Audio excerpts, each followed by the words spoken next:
I'll call to order the August 7th, 2024 Plan Unit Development Committee meeting. We do have a quorum to conduct business today. First, I will pass the floor to our Director, Ross Hillary, for Planning and Director. Thank you, Chair.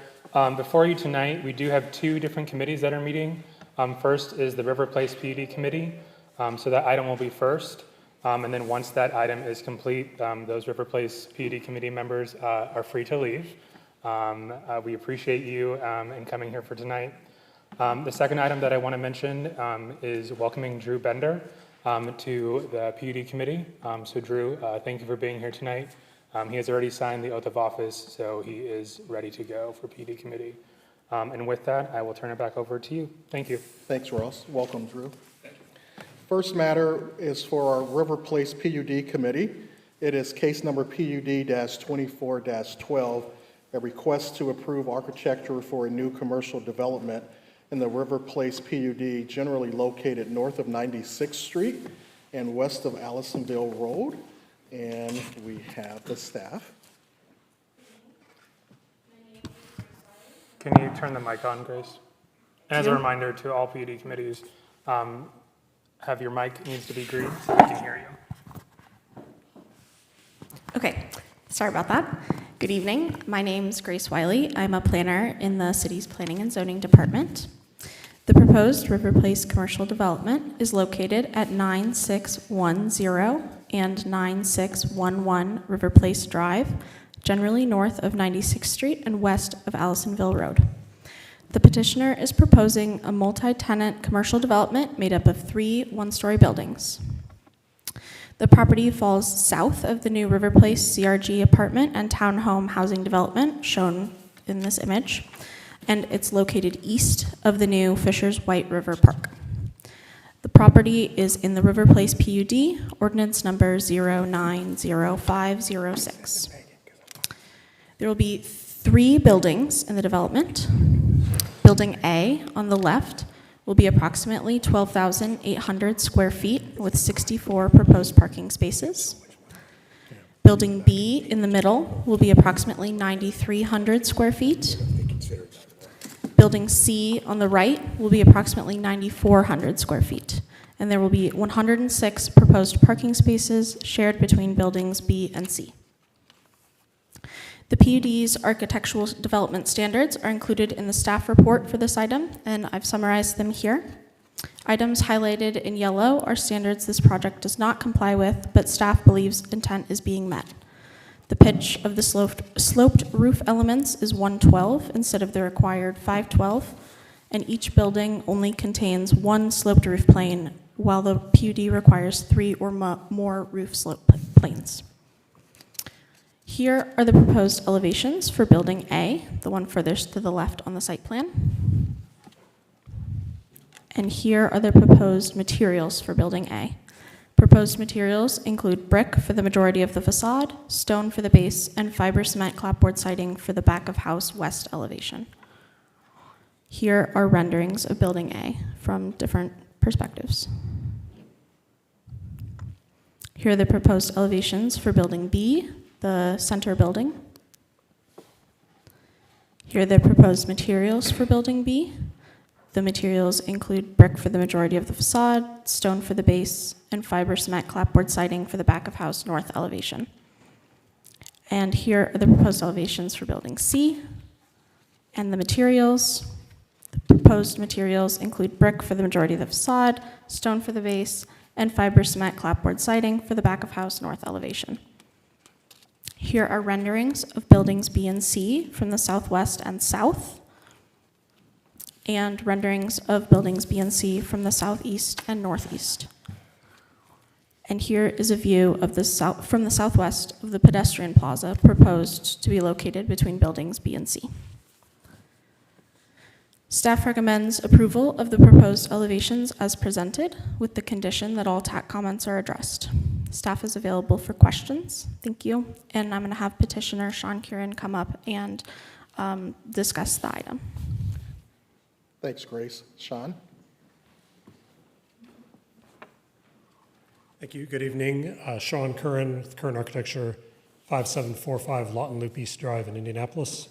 We're the architect for the project, and I think Grace did a great job kind of presenting the project. Our intent is building materials all match the building materials for the apartment projects. We're trying to create a cohesive design.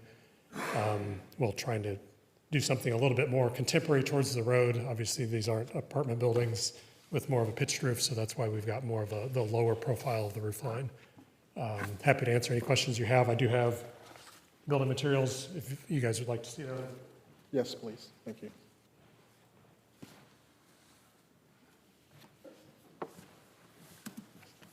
And can answer any questions you guys have. I do have a couple questions, Sure. if I may, Sean. First question, actually, Councilor Peterson mentioned this to me. Any thought of those buildings that are out in front that are one story going 2 stories? No, that has not been discussed, actually. I think we would run into some issues with parking if we were to do 2 stories. Just, so much land Yeah. and always looking the ways Right. to increase it, so. Yeah, I think there would be bring it some up. issues with parking. Second question, approval with conditions. Have those conditions been met? Are we comfortable with that? Yes, they are continuing to Okay. go through our TAC Just process. making sure. Thank you. Thanks, John. Any further questions for the petitioner or the staff? Okay. Thank you, Sean. Thank you. Okay. At this time, I would entertain Make a motion to approve? we have a motion by John. Second. We have a second. Roll call, Kay, please. Yes. Mr. Weingart, Yes. Mr. Bender, Yes. Mr. Holtgren, Yes. Mr. Stevenson. Yes, Thank you. the motion does carry. Thank you. Thank you. Thanks, Sean. All right, buddy. Have fun. Thanks for coming. Thanks for the River Place PUD committee members. You want to Now stay on? we'll proceed with our regular PUD committee. The next matter is case number PUD-24-11.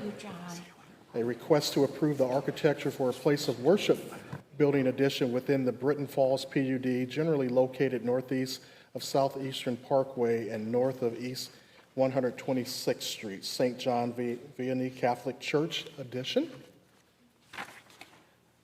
And we have Gabrielle for the staff to present. All right. Thank you, Howard. My name is Gabrielle Herron, and I am one of the senior planners from the Planning Department. So this is, as you said, the St. John Vianney Catholic Church addition. The subject site is generally located northeast of Southeastern Parkway and East 126th Street. The property is part of the Britton Falls PUD, Ordinance 021907B. It is primarily mixed use, which means it includes both residential and commercial properties. The site plan here shows the location of the proposed building and drive aisle. The addition consists of 8 meeting rooms, 4 offices, 2 storage rooms, a warming kitchen, a gathering space, and a parish hall.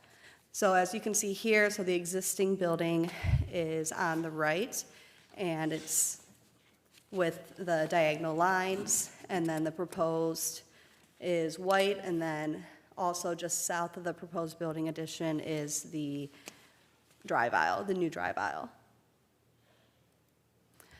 And then here is a zoomed-in version of the landscape plan showing just the new plantings. Here is the front or south elevation. The proposed building materials, as you can see, include dimensional asphalt shingles, gray metal coping, gray match shingles, metal fascia and gutter, brick, light yellow, decorative brick coursing, storefront mullion, dark gray, custom aluminum door, dark brown, metal crucifix, color to be decided. The colors and the building materials used appear to be substantially similar to the existing building. Here is the left west side elevation. The materials and colors are similar. And then here is the right or east side elevation with similar materials.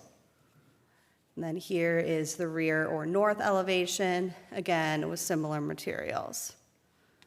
Here is the overall north and south elevations.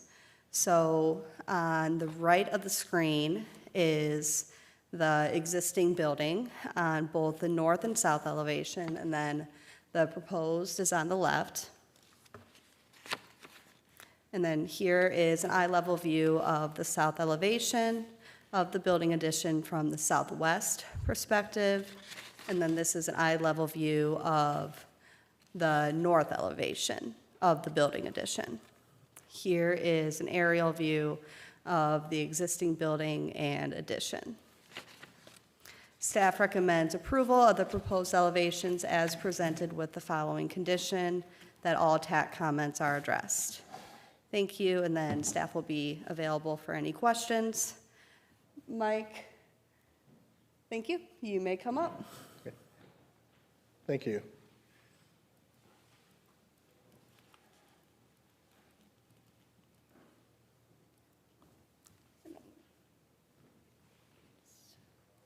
Do this. Just toggle. Okay. Hello, my name is Mike Walker with Browning Day. I'm a senior project manager for the St. John Vianney addition. The project is the start of the future development of the church and the parish. The original building was built in 2009, and they're needing to grow a little bit. So this building acts as a hub for future gathering spaces, a future school.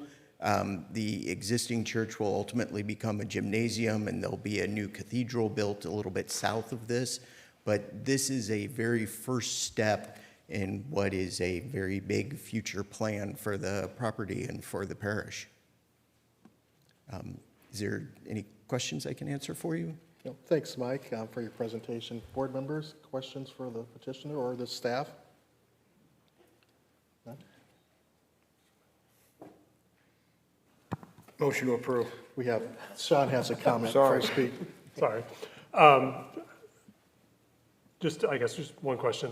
On the site plan, I'm assuming all of the parking is accommodated within the existing parking, since it doesn't appear that there's any new parking as part of the site plan? Yeah, all of the existing parking covers the zoning requirements for the total building. Okay.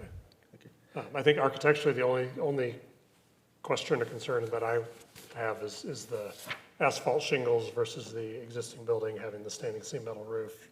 Yeah, the existing building is a pre-engineered metal building, so it has that metal roof. So it's really not a standing appearance seam to metal it. roof, it's a pre-engineered Yeah, metal we're roof. really looking to set the aesthetic for the future development rather than holding on to that older appearance.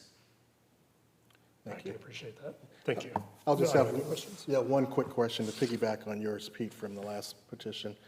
Has all the TAC conditions been complied or satisfied with? Staff is comfortable with that condition, so they're continuing to work through that process.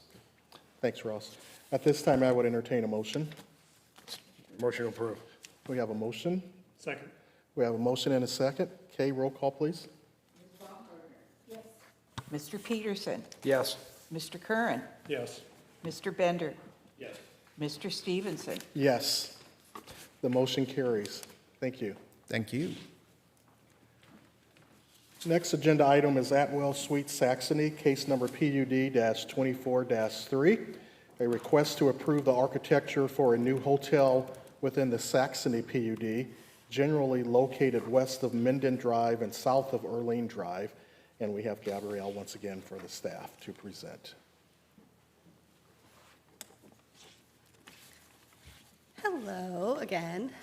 So, again, my name is Gabrielle. I am one of the senior planners in the planning department. So the project before you right now is the IHG hotel called Atwell Suites Saxony. The subject site is generally located at the southwest intersection of Airland and Minden Drive. The property is part of the Saxony PUD ordinance 101617B. The PUD defers to the Unified Development Ordinance for its architecture standards. And then here, the yellow star shows where the project is proposed and the overall concept plan of the PUD. And then here is the site plan as submitted prior to May 1st. As you know, this was continued from the May 1st PUD committee. The site plan shows the location of the approximately 70,000 square foot hotel and associated parking. There are roughly 90 parking spaces proposed, and some may be shared with the rest of the development.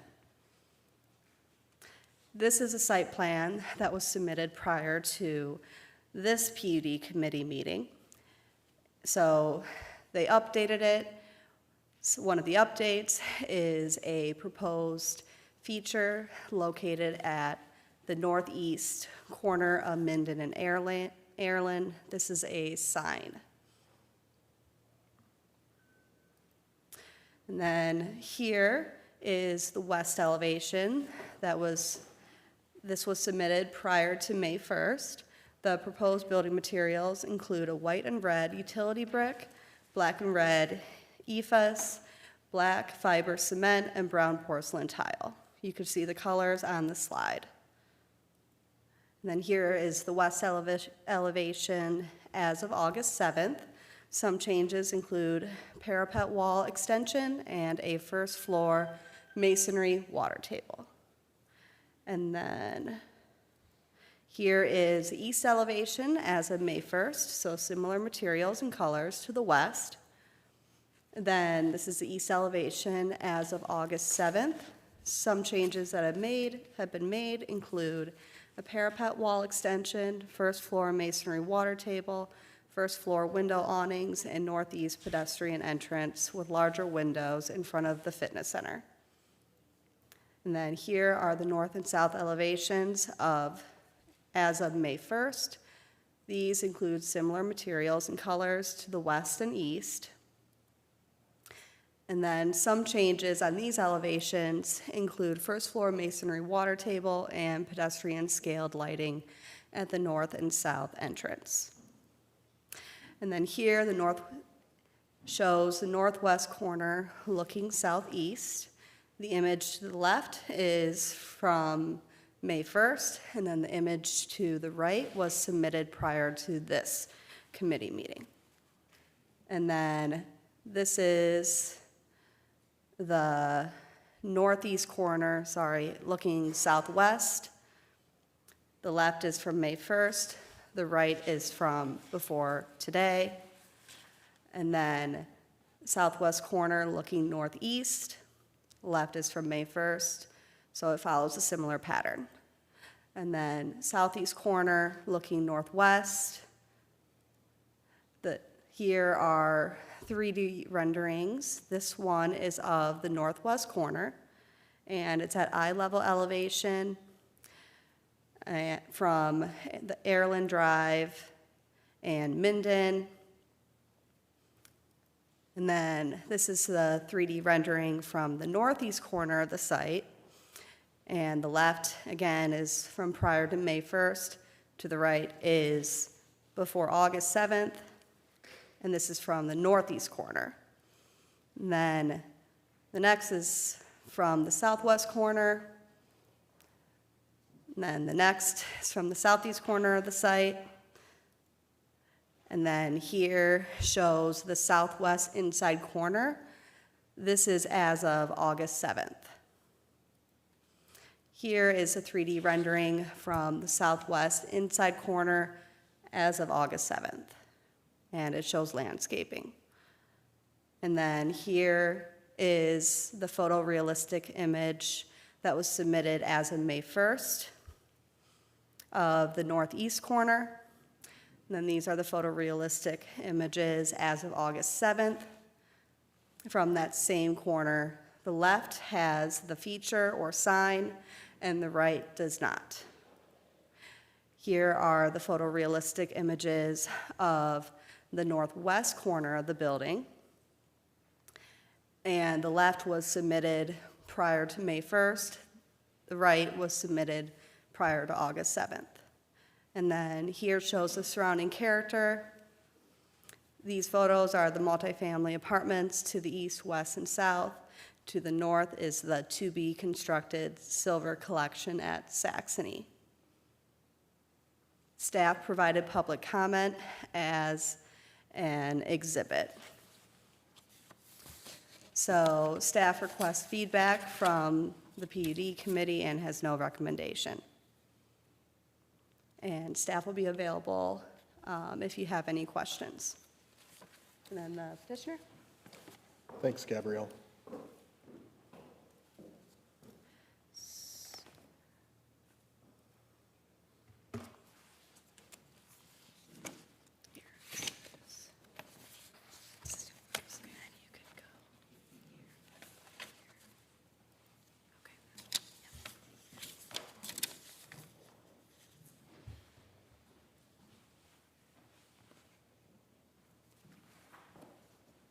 All right, I brought a bunch of stuff up with me, so hopefully it doesn't fall off. Good evening, everyone. My name is Mindy Westrick Brown. I'm an attorney at the law firm of Faegre Drinker.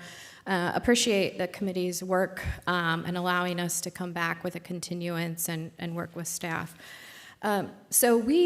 Mark Leach from my office, a land use planner, and I picked up this project in the middle of it, and so because of that, I want to provide some kind of opening comments and try to frame our request and show compliance with the architecture standards for you kind of before we dig into in more detail about those changes, why we made those changes, and why we think they're consistent with the architecture standards. So I'll introduce the project team that's here with me. I mentioned Mark Leach with my office. We also have Jason Miller with Randall Miller and Associates. We have the architect on the team, Stephen Roberts, here with us today. We have Ray Amberg with Hagerman Group. And then last but not least, we have Mitesh Patel, who's a local hotelier with Striving Legacies Fishers. He's resided in Fishers since early 2018, really in a neighboring development to this project called Hunter's Run. He's got a proven track record of being a thoughtful and team player, and we think that's important to kind of demonstrate some of the changes that we made over the last month and really towards the end of July. When we were reviewing this file, he's moved this site numerous times. It was originally in Fisher's jurisdiction across the highway. He's been accommodating to Republic Development for their request to put this in a mixed-use area that made sense for Saxony. He's moved this for other local project purposes. He's moved this project for utility requests, and so the location that we're at now is what's been settled on with Republic Development and Striving Legacy Fishers. We think that exhibits his willingness to work with Fishers, and we also wanted to provide another exhibit to that point. The mayor of Logansport has submitted a letter outlining Mitesh's character for your file. He's got a number of projects running in Fort Wayne, Wabash, Marion, and Logansport and Huntington, just to name a few to show kind of his background here in Indiana. And he's available for questions if you have any about the Atwell vision or his desire to be located in Fishers near his home. What I think can't be understated with this project is the tall task that we had and the absolute need. We agree with you. I watched, even though I wasn't representing the client, I watched the hearing from May 1st, and we agree with you. There were changes that needed to be made here to be compliant with architecture standards. We heard you, we heard staff, and it wasn't, absolutely without hiccups. We understand that. It was definitely a rough start. We appreciate Megan, Gabrielle, and Ross's time and patience to get through what those hiccups were. And we worked really hard to find out, kind of what are the architecture standards that we need to be compliant with and make substantial changes through not just one iteration, but multiple iterations to get us where we are today, which, consistent with the staff report, checks all the architecture requirements of the UDO. I want to explain, because I think it was not very clear when we first started talking to staff about this, about the different layers and architecture approval, and I'll make my final point to that right now. We understand this PUD committee is the final approval that we need for the city of Fishers. There are layers in this. This is a brand new hotel type, and so IHG had a lot of requests to protect the brand and the prototype, and as they're bringing what I think is the fourth-ish hotel to market, they wanted to make sure that they had some say in that. Where we are today is we understand we have to be compliant with Fisher's architecture review, and so IHG understands that as well. The second layer on top of this is the Saxony Design Review Committee. So it's just an additional layer, applies to Saxony. They're having their architect look at it. We've been to them 3 or 4 times and submitted the changes to keep them up to date along the way, and I think late this afternoon, unless Gabrielle or Ross tell me I'm incorrect, we submitted a letter for the file. We submitted the changes. We wanted Saxony's review to happen before this hearing, and so they have a letter of recommendation of the final changes that we've made.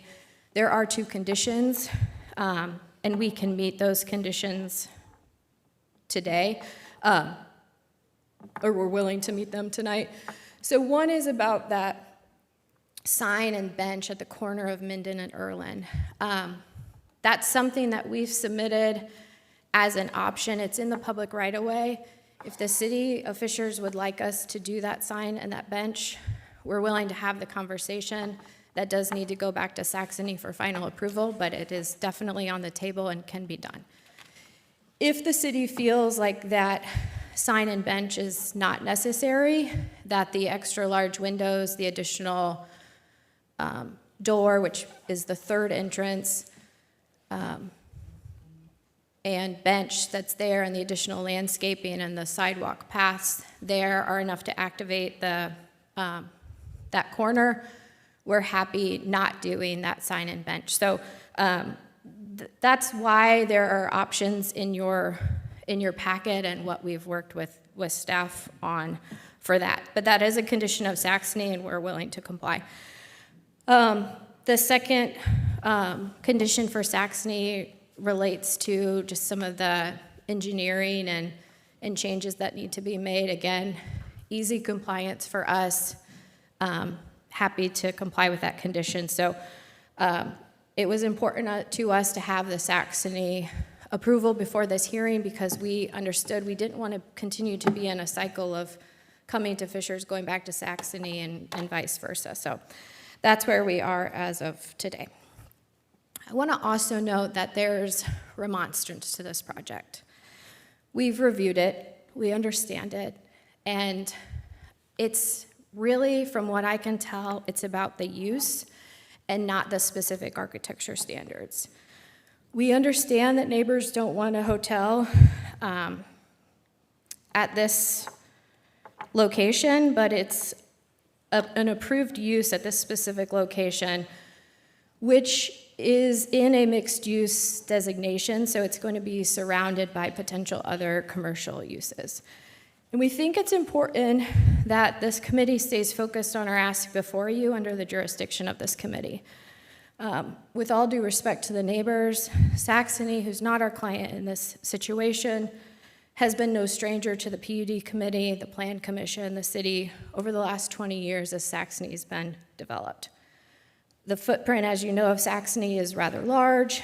It's been developed in stages over decades, and the use and the maps of Saxony have been approved. So the current ask before you is related to architecture in what is the first commercial project in what will be a block of commercial projects in a mixed-use designation. Therefore, we respectfully don't believe the remonstrators are in the right place at the right time. The commercial block of the mixed-use area can be shown in tab 2 or the second page of tab 3 to orient yourself. So I could try to go there.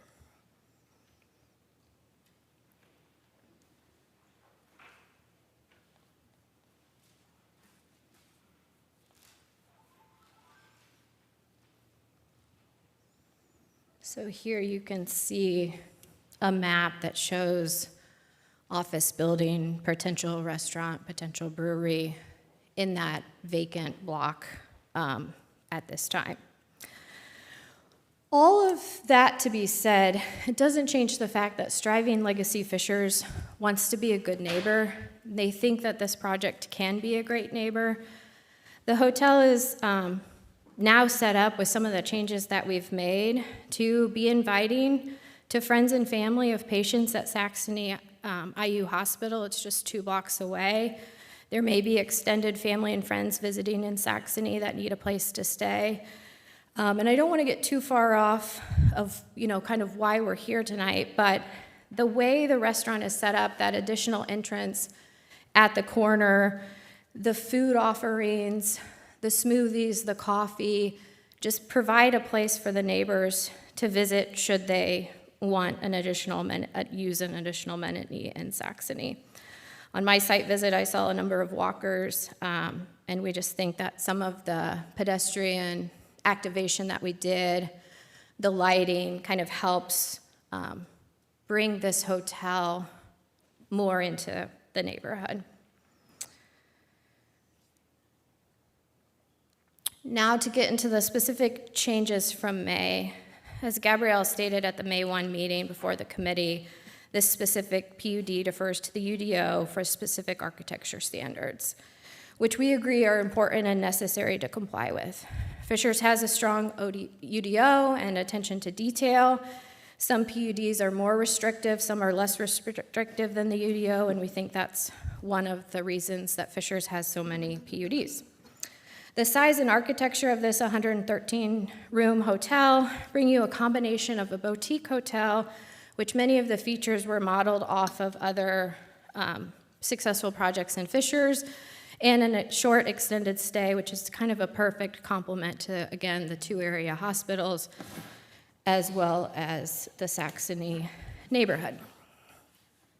Again, I want to be clear, we're here not to talk about the use, which was approved and is consistent with the site plans and maps. We're here to show you that we meet the architecture standards. So first, I'll draw your attention to the staff report, starting with the standards chart on what is page 119 of my combined packet, which shows all of the standards have been met for a cohesive design, building scale, building form, architecture elements, and materials of the UDO. Want to walk through the specific changes that we've met to be compliant. Not all of those boxes were checked on the May 1st staff report, but they are now all checked in the staff report that you have before you.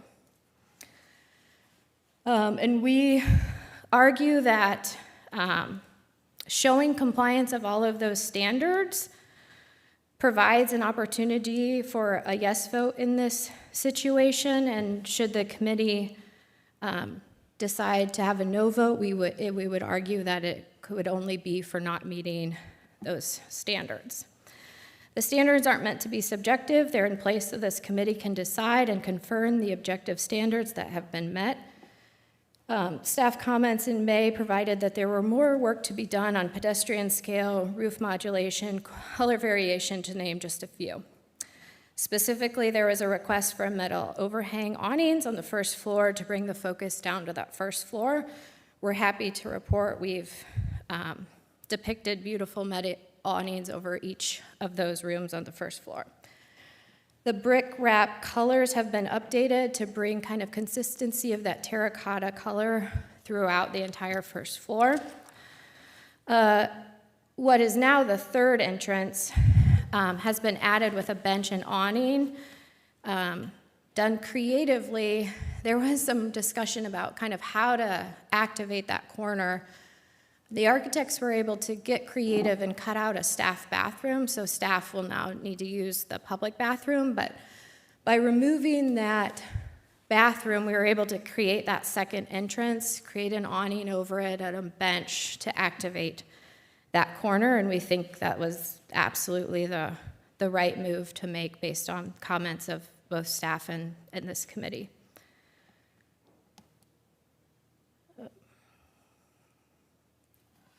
We also added extra large windows to the fitness center, which are on that corner.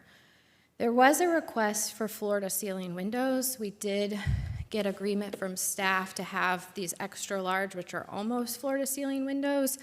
There was a concern with floor-to-ceiling windows that we would be bringing dirt to the windows with the landscaping there, and the landscaping would be covering that additional glass that would go all the way to the ground. And then also you're viewing the base of the fitness equipment, which is not as attractive as watching everybody that's working out and activating that corner.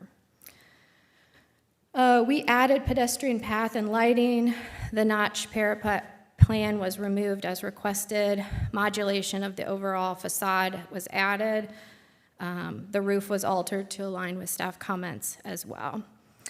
So Mark and I went out to this project site and looked around at the surrounding projects in Saxony. Again, it's a PUD that's been developed over different decades. There are a lot of different projects with a lot of different color schemes, with a lot of different architecture styles, and I will admit I'm not an architect, and so I'm not familiar with all of the names that they are called. We did.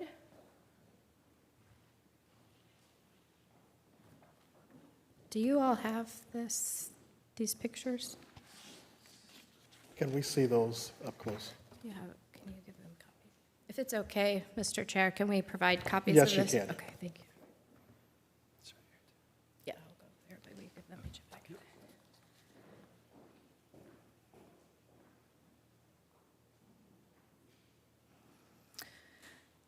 So what we have up on the screen is at the subject site, looking to the north. And Mark, will you give them the hotel or the apartments across the street too? The view is of Saxony IU Hospital there. That view will be blocked here soon by a project that was recently approved by the committee called the Silver Collection at Saxony. So this will be the northern neighbor of the project. I have a quick question. I know that from the materials that Mark just handed out as well, the Silver Collection, this hasn't been anything that's been, has that come before PUD committee?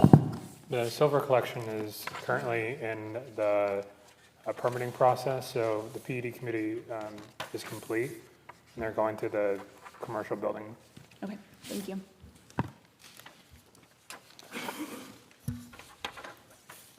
This is the Silver Collection here. Then we have page 3 of your packet, which we will go to. This is the project catacornered. So this is the northeast corner of the project site. Again, with my layperson view of this, it's a pretty modern looking residential unit.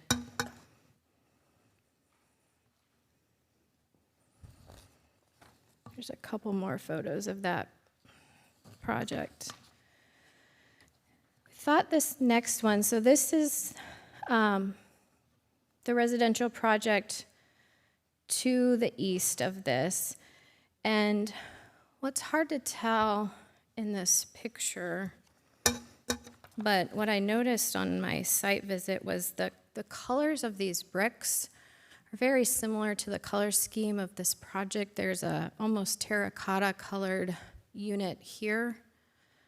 And obviously our project is a majority brick, and so we found some similarities with the project to the east.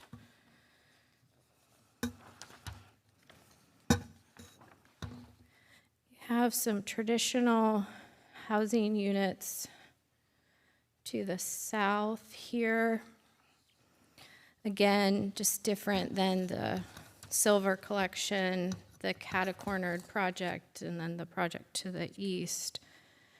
And then an even different project to the west here, although there is quite some distance between here and that mixed-use development, with this being the first commercial project in that block. And we think that's important too. So everything that's going to happen in this specific commercial block, those other projects are going to come before you, and you're going to have the chance to make sure that those projects are consistent with what the city of Fishers needs and wants, and what the current UDO at that time requires.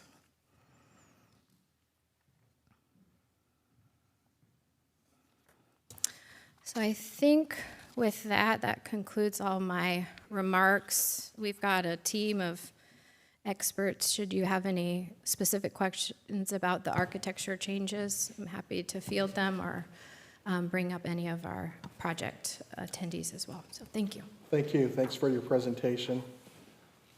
Board members? Yes. So I have the benefit, for those in the audience, of being our our community and economic development director. So I oversee our planning and zoning team as well as a PUD committee member. So I've met with the folks up here, and Mr. Patel. I think the conversation all along has not been about how you operate your facility, nor is it about the zoning itself. But for me, consistent with what those comments were, and we provided examples after the May 1st meeting. I provided those to several of your team along the way.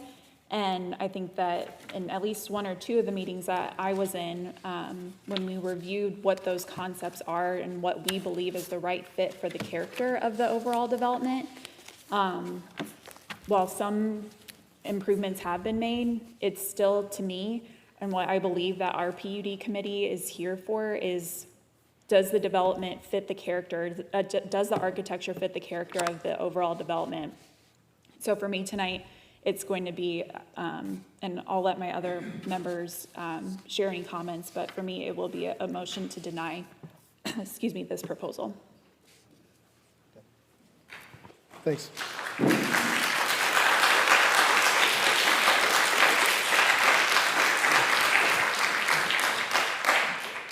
Thanks, Megan, for your comments. Other comments by board members? Yeah, before we get there, I had two questions. Can you just succinctly review what those two requirements from Saxony are in terms of the conditions? And to staff, what's the hierarchy between Saxony's requirements and the PUD committee's requirements? I'll go first and I'll let Mindy follow up. This PUD does call out that Saxony Review Board does review it, but it is our understanding in our review of the PUD as well as the UDO that we have the final say. So we do request that Saxony Review Board reviews it. Prior to this, the applicant has done that. But we have the final say in regards to the PUD. Thank you. Thanks, Ross. Further comments? Can you review those two? Yeah, I can read them for the record here. So it says, it's on page 2 of the letter. We recommend approval of this application with the following conditions. Number 1, the optional development sign be submitted for separate approval, which we're willing to do if the city of Fishers decides that that sign is something they want in the public right away.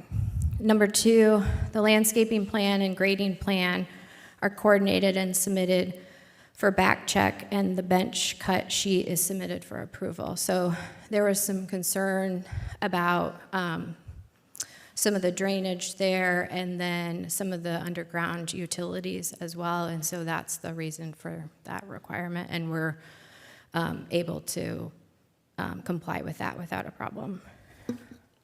Thank you. Further comments? Sean? I think there's been a huge amount of improvement in the last from the last presentation in May or June, whenever that was, to now, I think there's potentially some additional improvement that could be made. I understand that there are brand requirements and things like that. I don't have a problem with the use, it's a permitted use. So from that standpoint, I can't say it's not a permitted, it can't go there. Architecturally, I think there could be some improvements that if Mr. Patel was willing to continue working with staff to refine and kind of work through, I'd be okay with that.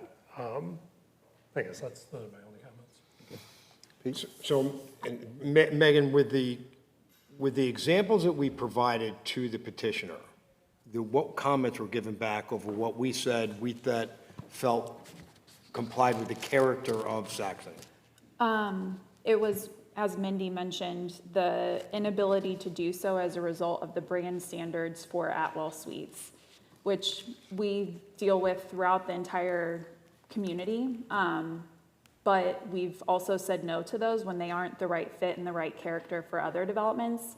Maybe it hasn't gotten to this point. But again, there were lots of examples, a lot of comments, feedback that was provided. The parapet is one thing, and the water line, but again, that character of the overall Saxony development, it's been conveyed that that's not consistent. So,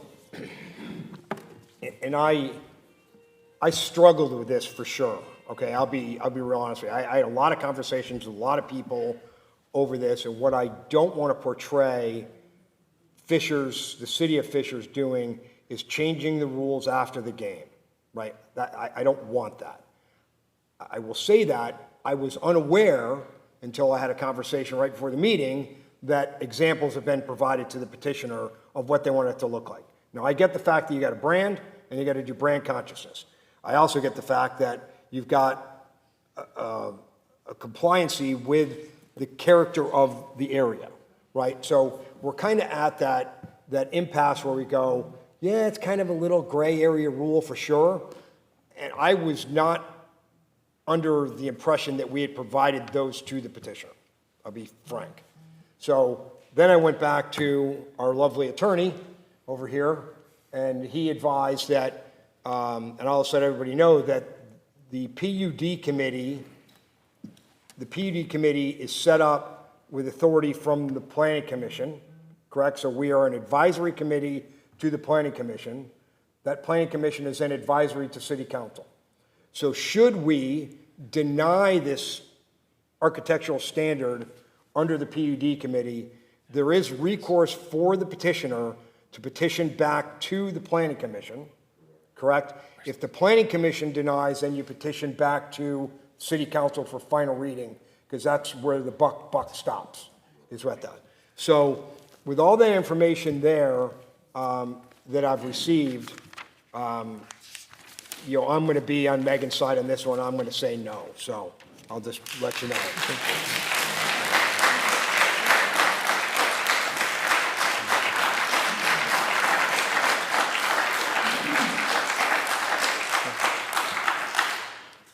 Thanks, Pete, for your comments. Thanks, all you guys, for your comments.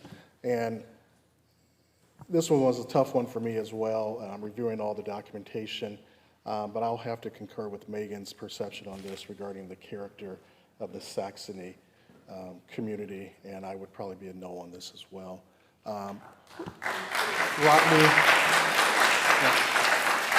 Rodney, thanks for sharing with us the procedure, and Pete walking us through that in terms of what will be the next steps after this. And at this time, I would entertain a motion. I'll make a motion. I'm sorry, excuse me? May I ask a question of the committee? Yeah, very briefly. We had the checklist from the staff, and so we went through what we believed were all of staff's comments. I think I can pull up one of the emails too, Mindy, where we were. I wanted to. Is it the photo? You want this hotel to look like the photos at the end of the staff report that were provided? Is that Is that the request? I'm just sharing that, the examples that were provided. I don't know about what was on the staff report. Those are examples of the character and the Saxony buildings that are existing. So that's the multifamily and then those townhomes. If that's the request of staff to continue to work on a different product that would be more in line with staff, we'd be happy to continue to work on this. Thank you. Okay. Megan? I mean, we've had this conversation for a long time, and while there have been changes, I still feel that what has been changed is not significant. If one of the other committee members would like to make a motion to continue, I wouldn't vote against that, but I'm not going to be the one to make that motion. So I guess, Mindy, from my standpoint, I'm open to a continuance for sure, but are they willing to go off-brand and maybe get those changes in that go off their brand? So I'm getting acknowledged. I'll make a motion to continue and continue to work with staff to try to bring it back in line with the character of what we're talking about with the examples that have been shared by city staff. Thanks, Pete. Motion, do we have a second? We have a second by Sean. Roll call, Kay, please. For the motion to continue, Ms. Baumgartner. Can we put a condition for the continuance, Rodney, in terms of like length of time? I know that we've got several residents here, but I know that we had a couple of months in between the first version and this. You would just be in parliamentary procedure, you would just be asking for a friendly amendment to Pete's motion. Okay.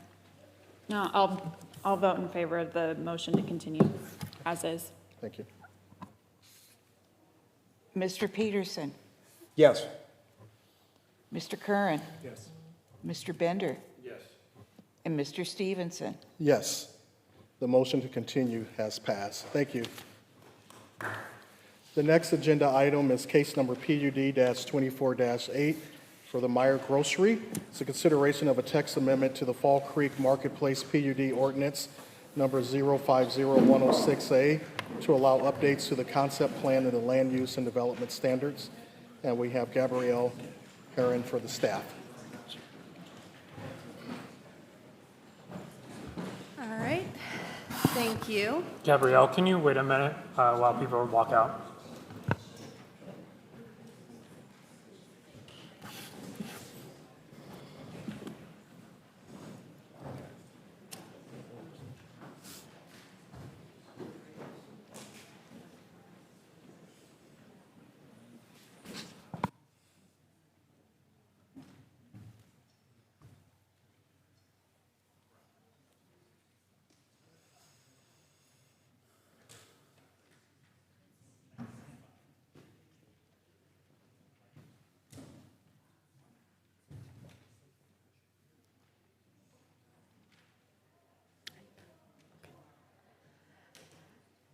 All right, thank you, Chair. So again, my name is Gabrielle Herron. I am one of the senior planners from the Planning Department. So before you now is the Meyer Grocery project. So the subject site is generally located near the intersection of Southeastern Parkway and North Cynthiane Road. The property is part of the Fall Creek Marketplace PUD, ordinance number 050106A. Later today, the same property will be considered by Plan Commission. So here is the site plan, which shows the location of the up to 80,000 square foot grocery store and associated parking. Additionally, there will be 2 commercial outlots and a single vehicle fuel sales and convenience store. The PUD also includes a second parcel southeast of the one shown. However, the proposed uses and standard changes within the revised PUD do not apply to the other parcel. So here is the front or south elevation of Meyer. The proposed building materials are indicated on the slide. and include a precast concrete wall with a brick imprint, precast concrete wall, just normal, and sheet metal flashing. You can see the colors of the materials on the slide. And then here is left or west elevation of the mire, and this has the same materials and coloring of the first elevation. And then here's the rear or north elevation of mire, same materials and colors. And then here is the right or east elevation, same materials and colors. And then I'm moving on to the M Express. So this is the convenience store or C-store. So this building uses very similar materials as well. And then here is the left or east elevation of the M Express. Similar materials and colors. And then here is the rear or south elevation of the M Express. And then this is the right or west elevation of the M Express. Again, similar materials. And then here is the front north elevation and the rear elevation of the M Express canopy. And I will note here that this is different than what was shown on the other elevations. So the columns supporting the gas canopy are made entirely of a thin brick. You can see the colors of the materials on the slide. And then here is the right and left, west and east elevation of the M Express canopy, and similar materials as the other elevations of the gas station canopy.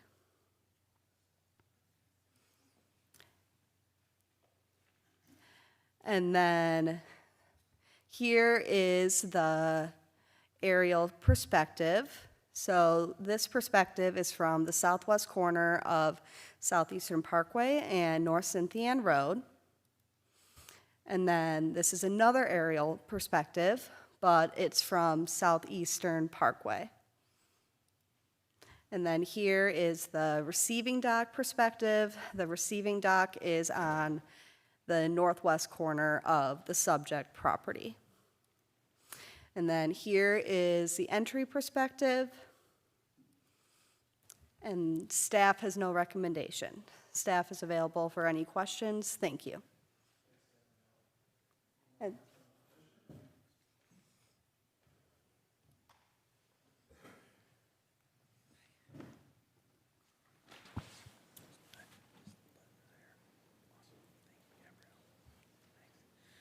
Yes, hi. My name is Brian Smallwood with Wolpert Engineers, civil engineer for Meyer.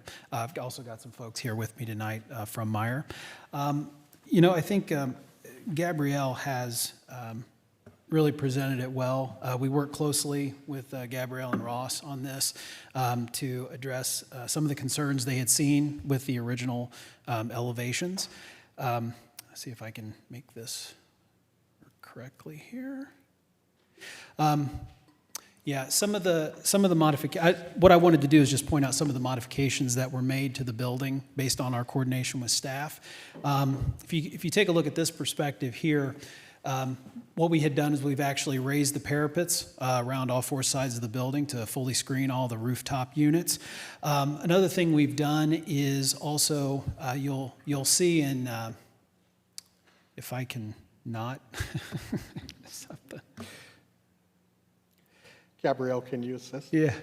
I think I got it. I'll not touch it.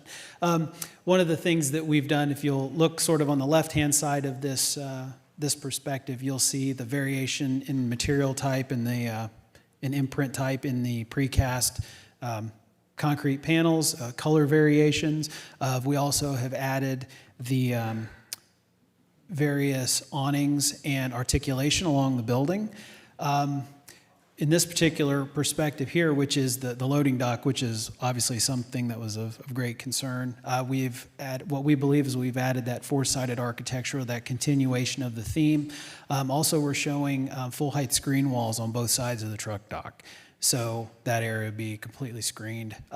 Also if you kind of look there beyond where the car is, that's a masonry style screen wall that goes around all of the proposed electrical equipment there, what we call the milk bossy, which is essentially where store the milk crates. And then also you can see some of the building articulation that is done with a change of materials and color types along this facade, along with some awnings, et cetera, to help break up that portion of the building. You can see in this perspective a little better. If you kind of look on the left end of the building, you'll see that on that corner and as well as on the other corner, we've added some spandrel glass windows that sort of continue that theme of windows down the side of the building. Kind of see it in the background there as well. On the M Express itself, Gabrielle mentioned that we've added the cladding to the canopy posts themselves, as well as also tried to carry that theme of articulation, coloration, material type, and whatnot to the facade of the M Express as well. Those parapets have also been raised to screen the rooftop units from ground level. Obviously, from the drone view, you can see them, but from the ground, those will be completely screened.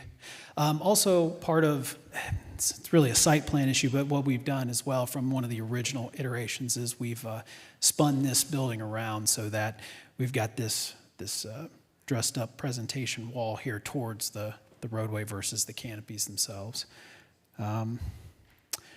So with that, technical elevations aren't nearly as pretty as the perspectives, but I guess I will leave it at that and be happy to answer any questions that you would have regarding what we've done. Thank you. Thank you, Brian, for your presentation. Board members, comments? I had a question still on, because I think we're also here to look at some of the landscaping along the buffers along Cynthian and then, along Southeastern with that retail outlet. What have those commitments been, or what is the commitment for the width and the height of a berm or a landscaping? Oh, yeah, and I don't know if, it probably doesn't show in this one, does it, Gabrielle, the modifications to the berm? So all along Southeastern, there is that berm, right? Over the course of time, and we'll see it later in the Planning Commission presentation, that's been made a continuous berm along there. As it stands right now, it's shown, it varies between 3 to 4 feet high with landscaping placed on top in front of it, sort of undulates through there. But the idea is that the landscaping berm all along Southeastern is at minimum height to help screen for traffic and headlights and that sort of thing. There is some flexibility to, undulate a little more or, a little higher, a little lower, depending upon what staff thinks during the construction drawing level. But. Okay. And then the retail outlet, I know that's kind of whited out, and I think that staff has shared it too, that it would obviously come back to PUD committee, but I think our goal there is really to see some sort of residential look to that building. But I mean, I know that you and Ross on our team and Gabrielle on our team have worked hard on this. So I appreciate the architectural changes that you've made to all of that. Okay. Yep. Thank you. Appreciate Thanks, A question on the site plan, and this is more just kind of getting my bearings of what's around the site. The docks on the west side of the building? Yeah, they're sort of, it's a little. Northwest.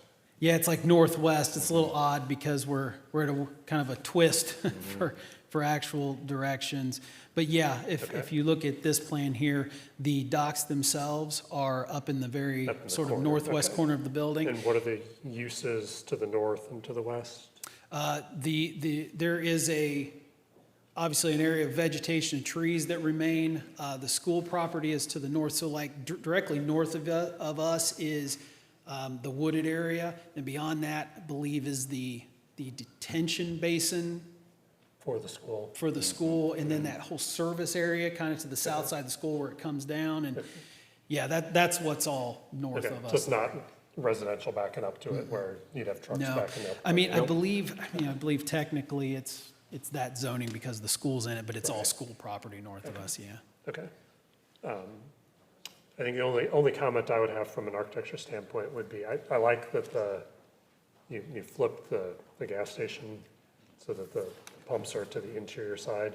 It'd be nice to have how you introduce some spandrel glass on the Meyer building, to maybe introduce some spandrel glass on the street side, or the back side of the building, just to help kind of soften that look of the building.